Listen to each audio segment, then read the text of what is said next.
అలా గర్వం ఉంటుంది. లోకంలో ఇంతమంది పిల్లలా నాకు అన్నట్టు అనిపిస్తుంది. అంటే ఒక్క సంతోషం, నా పిల్లలు నన్ను అమ్మ అని పిలిచేది ఇంట్లో మాత్రమే. ఏదైనా అవసరం వస్తే అమ్మ ఇది మా అమ్మ అంటారు. ఆప్యాయత, ప్రేమతో మనకి కావాల్సిన మనిషి అని హృదయపూర్వకంగా పిలుస్తున్నారు కదా. బయట వాళ్ళు అమ్మ అన్నప్పటికీ ఎంత ఆనందంగా ఉంటుందో. ఇవాళ మార్నింగ్ నాకంటే పెద్ద ఆయన, నేను క్యూలో నించుంటున్నాను అనమాట. ఆ బ్రేక్ దర్శనం క్యూలో నించునుంటే, ధ్వజస్తంభం దగ్గర నించుంటే నాకంటే పెద్ద ఆయన, ఆయనకి 80 పైనే ఉంటుంది. ఆయన అంటున్నారు, అమ్మా నమస్కారం అమ్మా, బాగున్నారా, మంచిగా దర్శనం చేసుకోండి.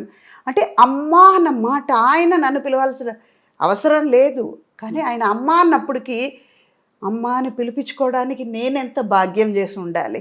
నిజంగా కదా. మన పిల్లలకి మన అమ్మ అన్నప్పుడు బయట వాళ్ళు పిలిస్తే ఎందుకు అమ్మ అవ్వలేము?